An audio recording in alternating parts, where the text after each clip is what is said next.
Shalom familia, este es su hermano Pastor José Vargas de la congregación Yeshua Net. También muy contento, agradecido al Padre Eterno que me concede una vez más el poder estar con ustedes y traerles una pequeña cápsula de la porción que estamos estudiando semanalmente con el grupo de los del camino de nuestro maestro Moré Rico Cortés. Así que estamos muy agradecidos al Padre Eterno, les saludamos a todos, tanto a los maestros de los del camino como también a nuestros hermanos del grupo de metodología. Esta semana estamos estudiando la Parashá Beshalach, que comienza desde el capítulo 13, verso 17, hasta el capítulo 17, verso 16. Así que vamos a comenzar. Esta semana me ha tocado hablar sobre el tema de arqueología.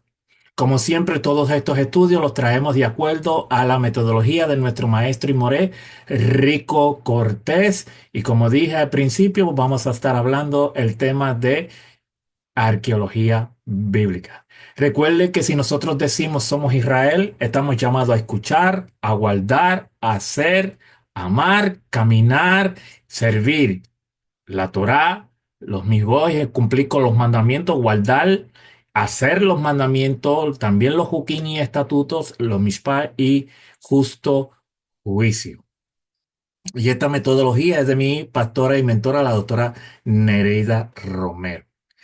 El mandamiento que vamos a estar tocando de esta porción es el mandamiento número 24, que es prohibitivo, que está en Éxodo capítulo 16, el verso 29, que dice, mirad que Hashem os dio el día de reposo y por eso en el sexto día os da para pan para 2 días. Estése pues eh, cada uno en su lugar y nadie salga de él en el séptimo día. O sea, en pocas palabras, en Shabbat está prohibido caminar más allá de una cierta distancia conocida como Tejatim o Hermán, que generalmente es de 2000 codos, aproximadamente 1 kilómetro, desde el lugar donde se inicia el Shabbat.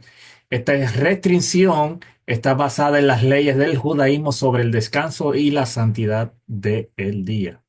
También de acuerdo a las leyes, de acuerdo con la instrucción, estaba prohibido caminar más de 12.000, que 24.000 codos más allá de la casa más alejada de la ciudad.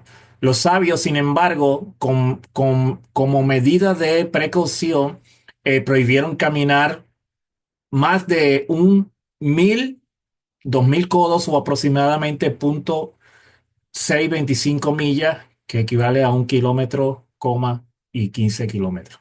Y esta referencia está en el Sanedrín 66 Erubín 17 y 51 y Orach Haim 356. Y esto es tomado del libro de los mandamientos del Taryat mismo. En el contexto cultural histórico, la importancia del Shabbat. Recuerden que el día de reposo mencionado en el pasaje hace referencia al Shabbat, un día sagrado de descanso. El Shabbat comienza, recuerden, como siempre, al atardecer del viernes y termina al anochecer del sábado. Es un mandamiento fundamental en la Torá. Es un día dedicado a la oración, el descanso, la familia, el gozo, en el que los judíos se abstienen de realizar trabajo. En Shabbat rememora la creación del mundo por parte de Hashem, quien descansó en el séptimo día, según el relato bíblico, y eso está en Génesis. Es un signo de alianza especial entre Hashem y el pueblo de Israel. Este texto que estamos estudiando esta semana también habla esta historia del capítulo 16 sobre el maná. En el contexto de este pasaje, Hashem provee maná del cielo para alimentar a los israelitas durante su tiempo en el desierto. El maná es descrito una sustancia similar a la escarcha que caía con el rocío de la mañana y que los israelitas recolectaban para comer. Cada día se les daba suficiente maná para un solo día, con la excepción del día antes del Shabbat, cuando se les daba doble cantidad para que pudieran descansar el séptimo día sin necesidad de trabajar para recolectarlo. ¿Cuál es la enseñanza de confianza en Hashem? Esta prohibición de maná también era una elección, una lección para el pueblo confiar en que Hashem proveería lo que necesitaban, que el descanso en el Shabbat no significaba que faltaría alimento, sino que debían confiar en que si seguían las instrucciones divinas, todo sería proveído. También lo que se destaca en este pasaje, mirad que Hashem os dio el día de reposo. Es una referencia directa del mandamiento del Shabbat. Aquí se les recuerda que el día de descanso es el regalo de Hashem y que por lo tanto deben respetarlo y no tratar de recolectar maná en ese día como lo narra en este capítulo 16 de esta porción. En el sexto día os da pan para 2 días. Esta parte muestra que el viernes era el único día en el que se recolectaba una porción extra de maná para que los israelitas pudieran descansar el Shabbat sin necesidad de trabajar para recolectar alimento. Entonces, cuando el verso dice que es donde nuestros sabios agarraron, estése pues cada uno en su lugar y nadie salga de él en el séptimo día. Esto refuerza la idea de que no debía hacer ningún trabajo ni buscar maná en el Shabbat. Al quedarse en su lugar, cumplían con el mandamiento de reposo y descansaban tal como Hashem lo había ordenado. Entonces, ¿qué es lo que nos quiere enseñar todo esto que he leído?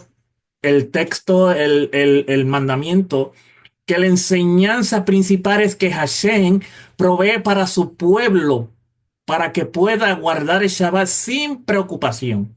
La orden de no salir de su lugar se entiende en el contexto del maná, como lo habla el verso. No debían buscarlo en Shabbat porque ya se les había dado suficiente el día anterior. No es necesariamente una prohibición absoluta de moverse, sino una instrucción específica para confiar en la provisión divina y no violar el descanso de Shabbat. Los sabios interpretaron que nadie salga de su sitio como una referencia a un parámetro que no se debía cruzar en Shabbat. Y aquí se desarrolla la idea del Tejún Shabbat, el límite dentro del cual se puede caminar en Shabbat sin violar la halajá. Número uno, el Tejún Shabbat 2000 Amot, basado en números 35.5, donde se mencionan 2000 codos, amor, para las ciudades levíticas. Los rabinos aplicaron este límite al concepto de Shabbat. La Mishnah, Erubín 4.3 y el Talmud, Erubín 51a, explican que el Tejún Shabbat es aproximadamente 960 metros a 1,2 kilómetros desde los límites de la ciudad. Ejemplo de esta medida de Tejún rojo, que es aquí en el medio, donde dice City Area. La ciudad construida puede tener cualquier forma. Azul oscuro, rectángulo encierra la ciudad. Cian, los 2000 codos adicionales en los que permite caminar. Tenga en cuenta que 2800 es simplemente una estimación de 2000 codos. Eru como solución para ampliar los límites de Shabbat, los rabinos desarrollaron el concepto de Eru, una cerca simbólica como postes e hilos que permiten la movilidad dentro de un área extensa. En tiempo del segundo templo, Jerusalén estaba rodeada por un Eru, lo que permitía la movilidad de los habitantes dentro de la ciudad de Shabbat. Y aquí tienen la arqueóloga descubierta en Usha, una piedra que indica el Tejún Shabbat.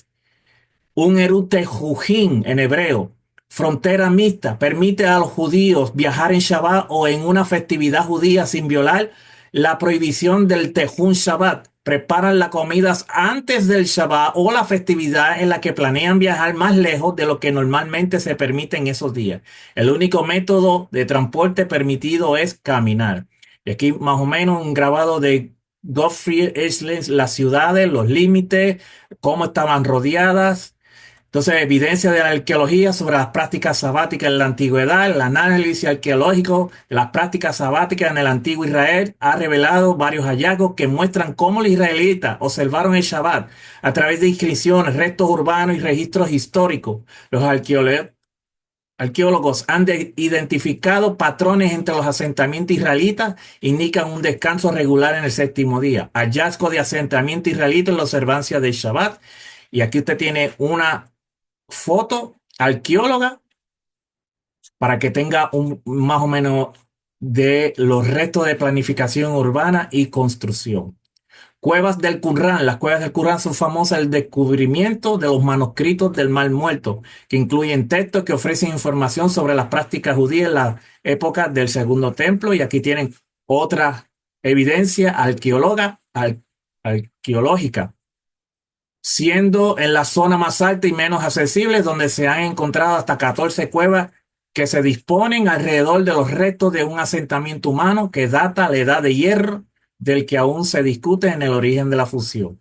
Hornos y producción de alimentos. Y aquí tienen un horno de cómo eran preparados o hechos.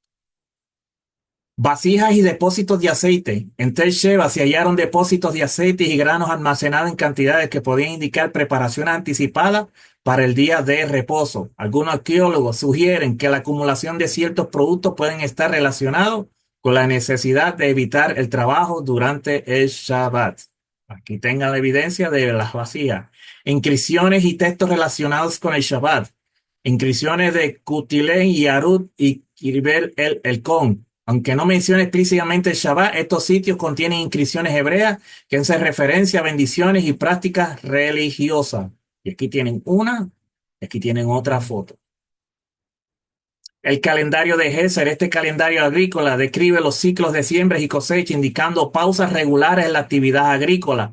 Algunos estudiosos creen que estas pausas reflejan el principio sabático, no solo en el séptimo día, sino también en los años sabáticos.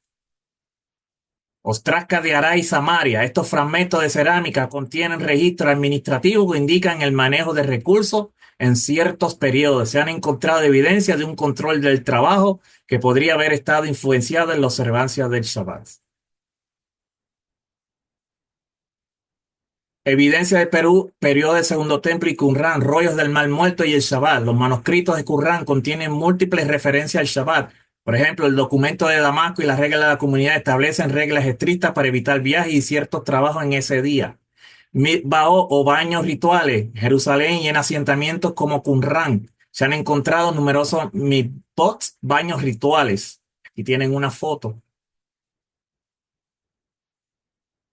La piedra del templo en Jerusalén, el monte del templo, se ha hallado una inscripción que menciona la prohibición de ciertas actividades durante los días sagrados. Aunque su interpretación sigue en debate, algunos estudiosos creen que fuerza la estricta observancia del Shabbat en el área del segundo templo.